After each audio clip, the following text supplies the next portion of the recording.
Hello guys, तो कैसे हो आप सब लोग। मेडिकल ट्रिक एंड नॉलेज में आपका हार्दिक स्वागत है। मेरा नाम सुरेश, मैं आज आपको इन्फ्लामेशन के बारे में बताने वाला हूँ। इन्फ्लामेशन क्या होता है और इनकी करेक्टरिस्टिक्स एंड इसके टाइप्स के बारे में हम बात करेंगे। इन्फ्लामेशन क्या होता है इनके बारे में बात करते हैं। सबसे पहले हम बात करते हैं इनकी डेफिनेशंस क्या रहने वाली है उनके बारे में बात करते हैं। तो डेफिनेशंस आपके सामने लेके आए हम। Inflammation is a response of a tissue to injury, often injury caused by an invading pathogen. Inflammation आपका एक रेस्पॉन्स होता है टिश्यूज़ जो आपके किसी इंजुरी और कोई आपके इन्वेडिंग पैथोजेंस का एंटर होना बॉडी में, उनके कारण आपका इन्फ्लेमेशन हो सकता है। नेक्स्ट हम बात करते हैं इनके करेक्टरिस्टिक्स। करेक्टरिस्टिक्स की बात करने से पहले आपको इसके कॉजेज़ अर्थात ईटियोलॉजी के बारे में बात करते हैं। तो इसकी कॉजेज़ एंड ईटियोलॉजी क्या क्या हो सकती है। सबसे पहले आपके कॉजेज़ एंड ईटियोलॉजी में चलते हैं।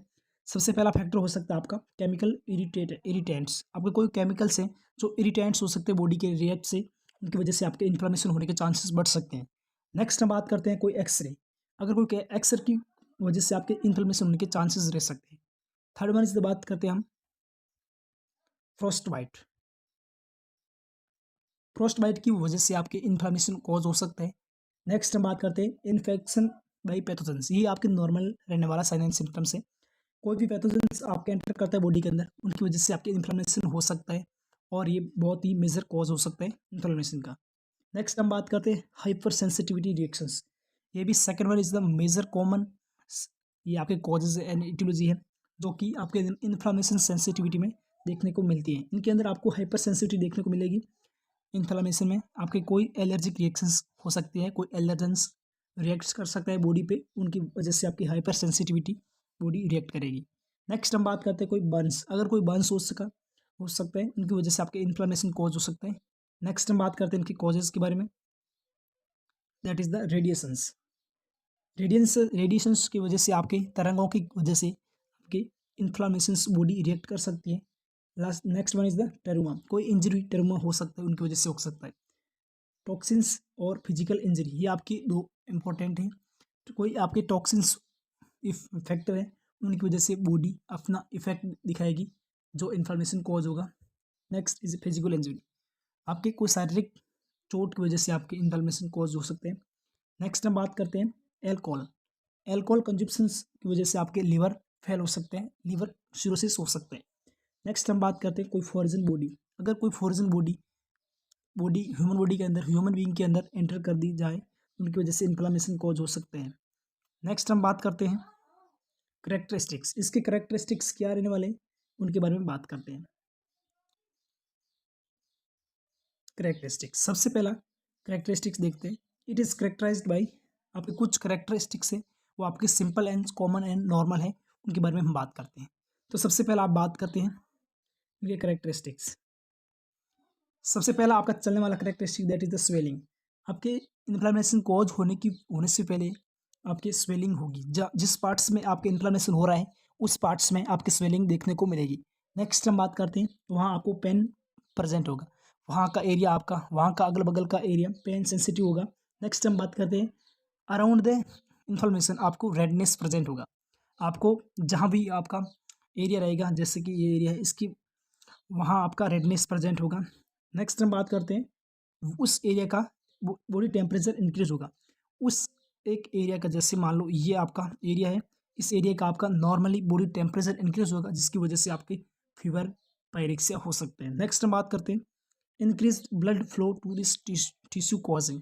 आपके उस एरिया में ब्लड फ्लो बढ़ जाएगा, जिसके कारण आपको रेडनेस देखने को मिलेगी। नेक्स्ट हम बात करते हैं इसके टाइप्स। इन्फ्लेमेशन के कौन कौन से टाइप्स हो सकते हैं उनके बारे में बात करते हैं। तो सबसे पहले आपका नॉर्मली टाइप्स देखने को मिलेगा आपको अपेंडाइसाइटिस। अपेंडाइसाइटिस की वजह से आपके बॉडी के अंदर इन्फ्लेमेशन हो सकता है। Next one is the otitis media, आपके मिडिल ईयर के इन्फ्लेमेशन हो सकता है। नेक्स्ट हम बात करते हैं मेनिंजाइटिस, आपके ब्रेन से रिलेटेड आपके मैनेजेस के इन्फ्लेमेशन हो सकते हैं। नेक्स्ट इज द कोलाइटिस, आपकी कोलोन अर्थात बोवेल अर्थात आपके देख सकते हैं इंटेस्टाइन में आपके इन्फ्लेमेशन दिखने को मिल सकते हैं। नेक्स्ट हम बात करते हैं राइनाइटिस एंड वस्कुलाइटिस और साइनोसाइटिस, पैनक्रियाटाइटिस, ये आपके 4-5 मेजर इंपॉर्टेंट इन्फ्लेमेशन कॉज वहाँ हो सकते हैं। नेक्स्ट हम बात करते हैं फ्लेबाइटिस, ये आपके ब्लड वेसल्स का एक तरह का इन्फ्लेमेशन है, जो आपकी आपके इंजेक्ट करने की वजह से हो सकता है। कोई आपके केमिकल्स टॉक्सिन्स की वजह से आपके क्रिएट हो सकते हैं inflammation. Next one is the tonsillitis, tonsils आपके टॉन्सिल्स के अंदर एयर फिल्ड हो जाती है या फिर वाटर फिल्ड हो जाती है, उनकी वजह से आपके टॉन्सिलाइटिस इन्फ्लेमेशन हो सकता है। Next one is the dermatitis, dermatitis ये आपके स्किन का एक तरह का इन्फ्लेमेशन है। नेक्स्ट हम बात करते हैं इसके टाइप्स के बारे में। अब हम टाइप के बारे में देखते हैं। इनका सबसे पहला according to onset it is divided into 2 types. ये आपके आपके ऑनसेट के अकॉर्डिंग आपके 2 तरह में डिवाइड है। सबसे पहला आपका acute, next one is the chronic. Acute आपके rapid onset due to pathogens and physical injury, आपके कोई फिजिकल इंजरी की वजह से हो सकता है, कोई पैथोजेंस की वजह से हो सकता है। और क्रोनिक में आपके slow onset due to auto immune reactions, yes क्या क्रोनिक में आपका ऑटो इम्यून रिएक्शंस होगा, इसकी वजह से आपके लंबे समय तक आपका इन्फ्लेमेशन कॉज हो सकते हैं। और एक्यूट में आपका लॉन्ग टाइम नहीं रहेगा, आपका शॉर्ट पीरियड के लिए होगा। अब इसके साइन एंड सिम्टम्स देखते हैं। अगर आपको इन्फ्लेमेशन हो गए, उनकी वजह से आपके कौन कौन सी बॉडी में इफेक्ट होंगे, वो उसके बारे में देखते हैं। सबसे पहला आपका देखने को मिलेगा रेडनेस, और वहाँ का एरिया हीट होगा, हीट मॉइस्चर होगा, एंड लॉस ऑफ फंक्शंस, उस एरिया का फंक्शंस होगा जो आपका लॉस होगा, वो कुछ समय के लिए नहीं हो पाएगा। Next one is the swelling. Next हम बात करते हैं लास्ट में मेजर कॉज और नॉर्मल कॉमन देखने को मिलेगा आपको इन्फेक्शन में, इन्फ्लामेशन में, दैट इज़ द पेन, ये आपको बहुत सेंसिटिव होता है। नेक्स्ट हम बात करते हैं इसके अदर सिम्टम्स। इन्फ्लामेशन की वजह से कौन कौन से बॉडी में इफेक्ट और देखने को मिल सकते हैं, उसके बारे में बात करते हैं। उनके बारे में सबसे पहले आपका एनोरेक्सिया, आपको लॉस ऑफ एपिटाइट, आपको भूख नहीं लगेगी उसकी वजह से, और वीकनेस देखने को मिलेगी, और फीवर हो सकता है, और वेट लॉस हो सकते हैं। ये आपके 4-5 सिम्टम्स हैं।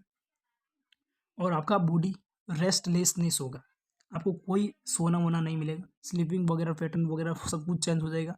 नेक्स्ट हम बात करते हैं इसकी पैथोफिजियोलॉजी, ये आपको आखिरकार क्यों होता है आपको इन्फ्लेमेशन, उसके बारे में बात करते हैं।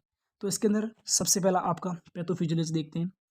सबसे पहला आपका ड्यू टू एनी कॉज, ये आपके कोई भी कारण हो सकता है होने का। Next one is the mast cell activate, mast cell आपका हिस्टामाइन सिक्रेट करती है, उनकी वजह से एलर्जिक रिएक्शंस होती है, जिसे हम हाइपर सेंसिटिव रिएक्शन के नाम से जानते हैं। नेक्स्ट हम बात करते हैं इसका third component, that is the release of neuro transmitters such as histamine, ये आपको हिस्टामिन रिलीज करके देगा, और इसकी वजह से हिस्टामिन एंड सीरोटोनिन, ल्यूकोट्रिन और प्रोस्टाग्लैंडिन, ये आपको 4-5 आपके ऐसे सिक्रीट होगी, जिसकी वजह से आपके इन्फ्लामेशन एरिया आपका हाइपर सेंसिटिव हो जाएगा। नेक्स्ट हम बात करते हैं आगे, increase capillary permeability fever pen, इसके अंदर आपका इंक्रीज कैपिलरी परमिबिलिटी, इसकी वजह से आपको fever pen and increase blood flow, ये आपके 3 सिम्टम्स देखने को मिलेंगे।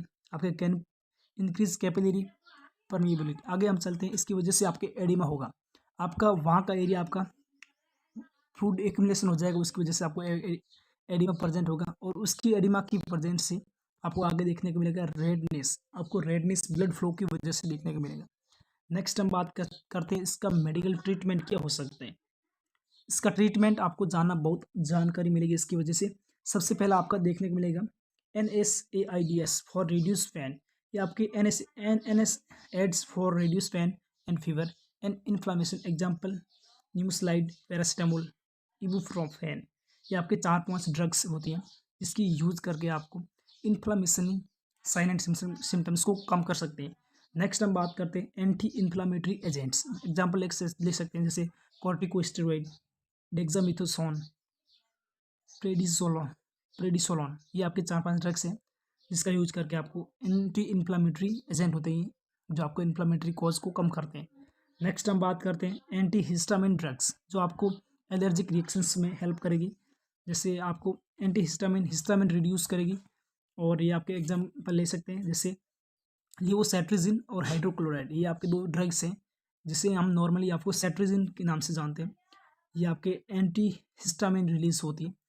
और नेक्स्ट हम बात करते हैं encouraging to patient for taking plenty of fluid, आपको पेशेंट को बोलना है कि आपको फ्लूइड प्लेंटी यूज़ करना है, आपको प्रॉपर तरीके से यूज करना है, जिसकी वजह से बॉडी के अंदर फ्लूइड की मात्रा बराबर रहे, इक्विवेलेंट रहे।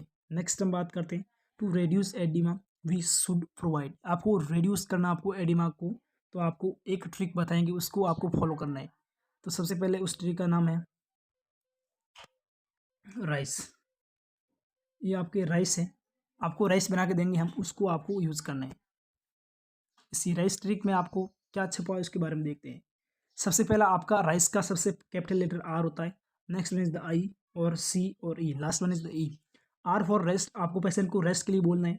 और second one is the I for ice application, patient को जिस एरिया में आपको एडिमा प्रेजेंट है उस एडिमा पे आपको आई एप्लीकेशन अप्लाई करना है। Next one is the compression of organ, उस ऑर्गन को कॉम्प्रेस करना है कि कितना आपका एडिमा प्रेजेंट है। Next one is the elevation, आपको एलिवेट करना है कि एडिमा कितना इंक्रीज हुआ या डिक्रीज हुआ उसके बारे में। इस प्रकार से आपका ये था आपका डायरिया का टॉपिक जो हमने आपको पढ़ा दिया है। इन